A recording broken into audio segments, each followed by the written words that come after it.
We'll do some announcements while you're trying to finish up the line, and then we can begin eating as I introduce our first speaker. Thank you for joining us. Thank you for joining us at Fort Lauderdale. I hope you're enjoying this lunch. Grab a bite and we'll get some protein in you, and hopefully we'll get a lot of good concepts and ideas going too. We want to thank T-Mobile USA.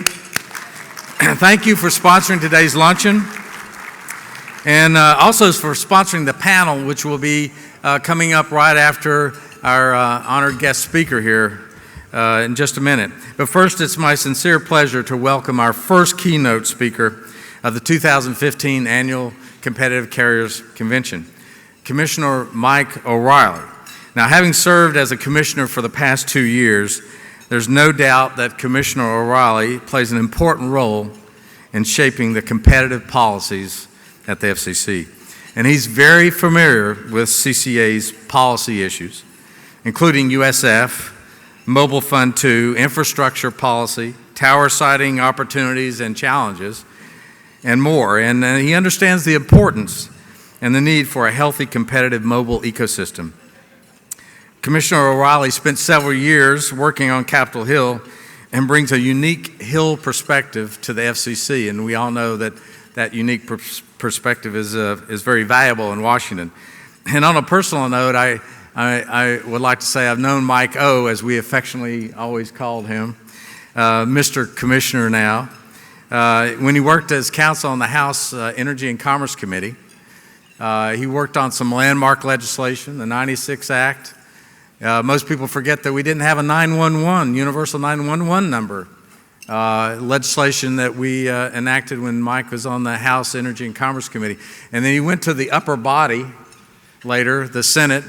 He followed me. I went to the Senate first, but he followed me and worked for Senator Sununu. And as you all know, Sununu is one of probably the most technically informed members of the Senate we've had in years. And Mike staffed him quite admirably, so no easy task.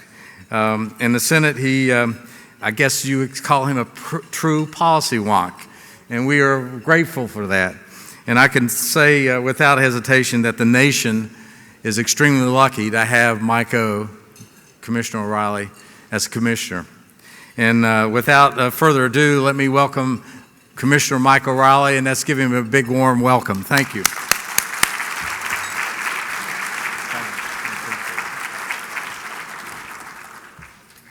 Well, thank you so much for that very warm welcome. Please do continue to eat and enjoy yourself. That will not stop me from talking. I have some prepared remarks that I'd like to go through and provide hopefully a lot of commentary on the issues that Steve raised. I do appreciate the opportunity to be here before you. Last year, I had the chance just to visit the floor, and so this opportunity to speak is much appreciated. It's quite an honor to be here for CCA's 2015 annual convention, and I thank Steve Barry for the kind invitation. The written invite requested I address an ambitious range of topics, including the challenges and opportunities facing the wireless industry and the Commission's efforts to increase access to spectrum and promote facility siting.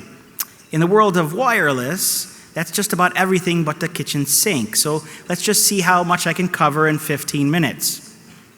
From the Commission's AWS-3 auction to our work on 3.5 and 5 gigahertz bands to the upcoming broadcast incentive auction, the Commission is getting spectrum out into the commercial marketplace.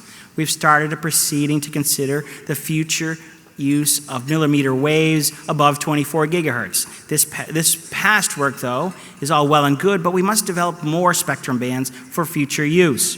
We can't rest on our laurels or wish it for another day. This means that federal government users are going to need to reduce their footprint by becoming more efficient and decreasing their spectrum footprint by upwards of 350 megahertz by the end of this decade to meet the expected demand for licensed spectrum. While I appreciate CCA's support for federal government user incentives to relinquish their spectrum, I suggest that we also need to consider sticks as well. That's why I've suggested federal government spectrum user fees to generate spectrum efficiency. I appreciate you all taking a look at this proposal and give me your feedback. At the same time, spectrum alone will not relieve America's insatiable demand for wireless devices. So let's spend a few moments discussing infrastructure deployment. Everyone must accept the fact that you can't have wireless networks and the services that result, including wireless broadband, without infrastructure. Not only is infrastructure needed to deliver the latest innovations and offerings, but it's also needed to maintain the economic growth of the wireless sector, along with its corresponding benefit to the U.S. economy and the U.S. position as a leader in wireless and internet technologies. So what can the Commission do to help wireless deployment? First, the Commission must provide a regulatory environment that promotes infrastructure, investment, and deployment by reducing regulatory costs and increasing market certainty. On this, the Commission has a mixed scorecard. On one hand, the vague and burdensome net neutrality decision will likely affect investment negatively. The Commission's desire to create imaginary authority under Section 706 is misguided, and once headed down this path, its unwillingness to correspondingly reduce burdens as stated in the law is flawed. On the other hand, the Commission has tried to ease certain regulations affecting infrastructure deployment, such as updating rules regarding the marking and lighting of towers. Additionally, in less than 2 weeks' time, we'll reach the one-year anniversary of the Commission's infrastructure order. In adopting this order, as clearly directed by the 2012 Spectrum Act, the Commission finally ended, or so we thought, some of the disruptive practices of states and localities to impede the placement of wireless towers. Unfortunately, resistance to tower siting continues.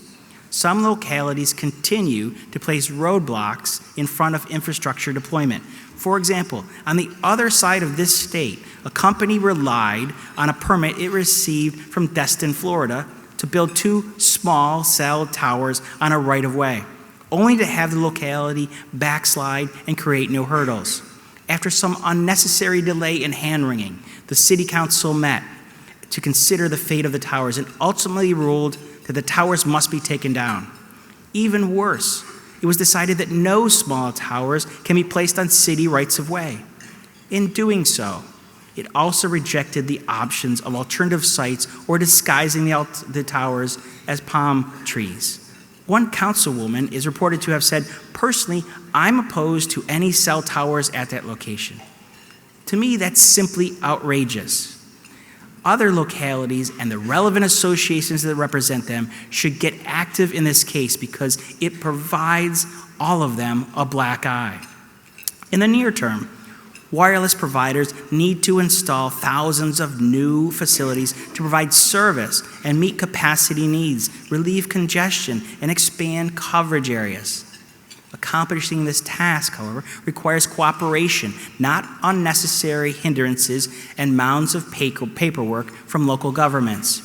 I am fully aware that not everyone likes the aesthetics of towers, but they are a necessity for wireless broadband. Do these localities really want their communities not to have broadband? Do they understand the economic impact on their local businesses? For those localities that continue to stall or try to block tower siting, know that you will see the Commission step in with appropriate authority to push things forward. On that note, the Commission has already shown that it's prepared to do just that. In the infrastructure order I mentioned, the Commission excluded certain co-locations on buildings and non-tower structures that already host antennas and utility structures from environmental and historic preservation regulations. Now, as we previously committed, we are preparing to expand this exclusion to include small cell and DAS equipment that is being installed on any structure, including those with no pre-existing antennas. My focus will be to ensure the process is completed in the agreed-upon time frame of 18 to 24 months. I hope CCA and its members will engage on these issues as you have a unique perspective as to how siting hindrances affect smaller businesses. Second, the Commission must promote the co-location of facilities. Generally, macro sites on average have 2.5 tenants per tower, but can accommodate between 5 and 6 tenants on average. It It has also been estimated that 2,000 new physical tower structures will be built over the next 3 years, and this number does not include small cells and building locations, which could reach the tens of thousands. Not only does co-location reduce the need for additional towers, which localities such as Destin, Florida, find aesthetically unappealing, but it is especially important for smaller wireless providers that benefit the most from the cost savings of facility sharing. That's why the Commission must also address the problem of twilight towers. I know the Commission staff, industry, and other stakeholders have been working together to resolve this issue that affects more than 4,000 tower structures. Until this review is completed, however, no antennas can legally co-locate on these structures. This regulatory purgatory must come to an end. We need facilities to be deployed. We cannot afford to have towers that are not filled to capacity. Third, it is time for the Commission to renew its technical rules for rural America. Specifically, we should look at such requirements as antenna height and power limits to see if they can be liberalized to reduce deployment costs and expand coverage areas benefiting Americans in rural America unserved by broadband providers. The current arbitrary height and power limitations may not make sense in every circumstance, particularly for WISPs, and may harm broadband deployment. The Commission should modify the applicable rules if necessary to the benefit of both licensed and unlicensed providers. Fourth, the Commission should also work with other federal agencies to promote infrastructure siting on federal lands. This is an issue I've spent a great deal of time in the past, so I understand its importance to CCA. Regrettably, the Commission doesn't have a great role when it comes to federal lands, but we should step forward and provide any assistance and encouragement possible. Switching topics, let me spend some time discussing Mobility Fund Phase 2, which I know is of interest to your association and member companies, and the Connect America Fund Phase 2 auction as a means to finance capital-intensive infrastructure deployment.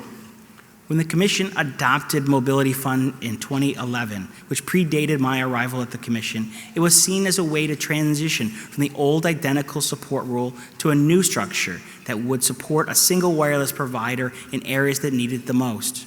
In the 4 years since the order, however, circumstances and policies have changed substantially. Particularly, we've seen mobile coverage expand to approximately 98% of Americans.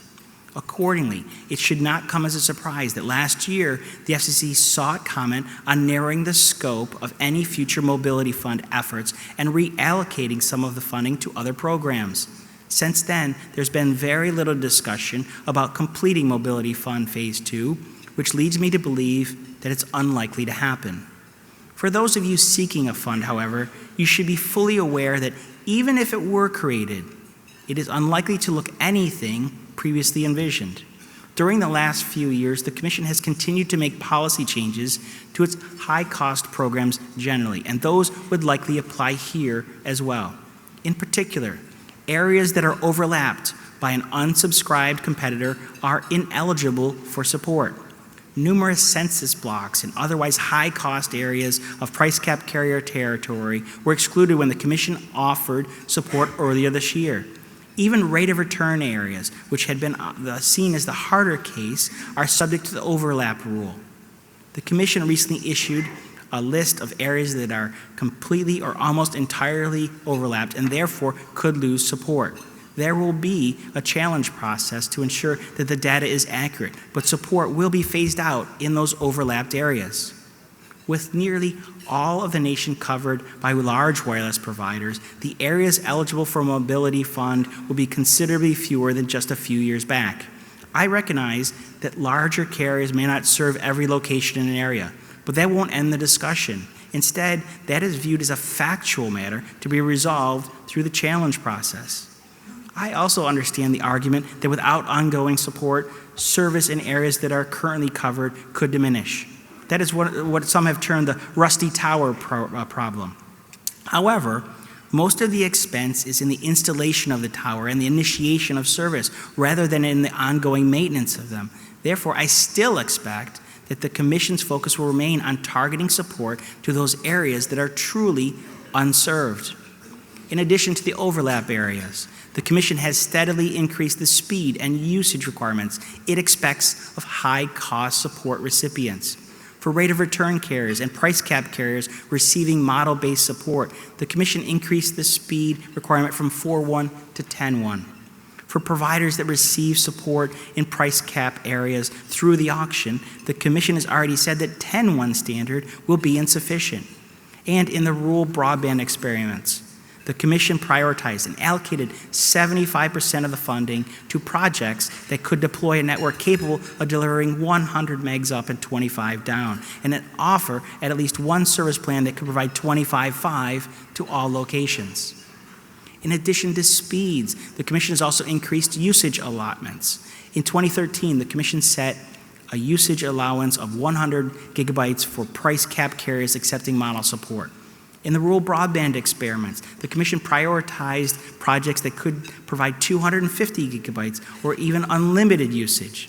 The Commission has required and or prioritized latency of 100 milliseconds or less. Therefore, any provider that would receive some type of mobility funding will be expected to provide, at the very minimum, speeds of at least 10.1, usage allowances of at least 100 gig, and latency of 100 millisecond or less to nearly all locations.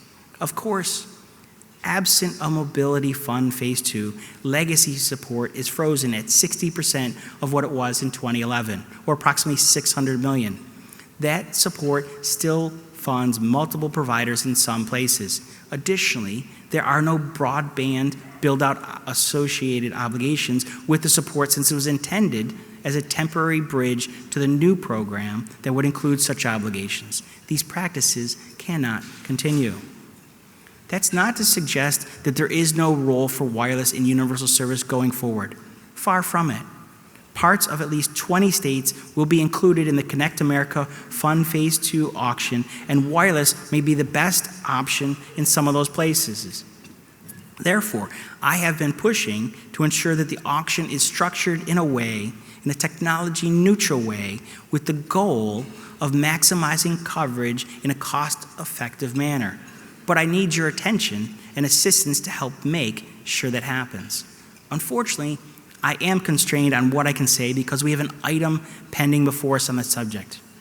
But if the rural broadband experiments are a preview of things to come, then wireless providers could find themselves on the sidelines, maybe even in the second spot in the CAF Phase 2 auction. That auction was supposed to use competition to drive down the required subsidies, spreading the available funding to ensure that the greatest number of consumers get served.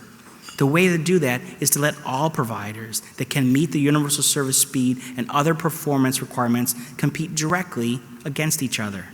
Giving an artificial leg up to certain providers reduces competition, guaranteeing we will overspend in many areas while leaving others behind. Why would the Commission do that? Because it has developed a view that fiber is the only way to guarantee future-proof networks. And to be clear, fiber is a great technology.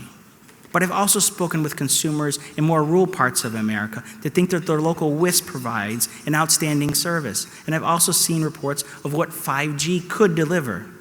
The Commission should not tip the scales based on outdated information or assumptions. And that's where you all come in. I urge you to participate in the proceeding to correct any misimpression and create a record that will enable the Commission to adopt a technology-neutral auction. I'd hate to see a situation where focus on Mobility Fund 2 comes at the cost of being able to participate in high cost altogether. If that happens, it will be the consumers in unserved areas, and really all of us that pay into universal service support, who will lose out. My last theme is a little bit more simple. Building on the importance of technology neutrality, I would like to express concerns about the Commission's inquiry into LTEU and the corresponding standards process. For years, the standards process has successfully been conducted independently without any FCC input or interference. I appreciate that certain members of the Wi-Fi community have concerns about the effect that the deployment of LTE-U will have on their pre-existing networks. I also understand the interest of LTE-U proponents in introducing a new promising technology. I want to be clear that any coexistence concerns need to be worked out by stakeholders through the standard-setting body.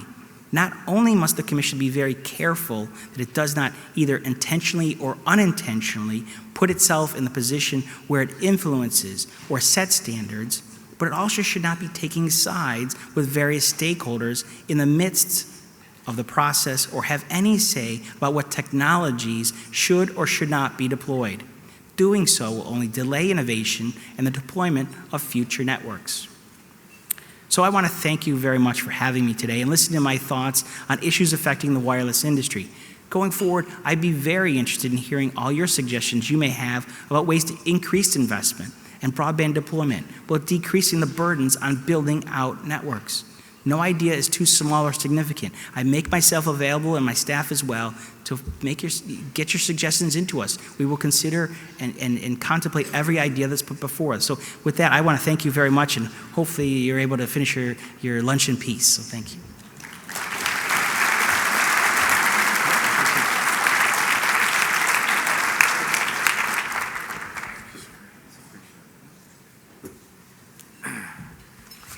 All right.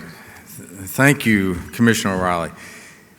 Mike and I have known each other for a long time, and one thing I know, we may not always agree on everything, but one thing I know we agree on, and that is he and his staff have always been open and willing to sit down and talk, and very candid discussions.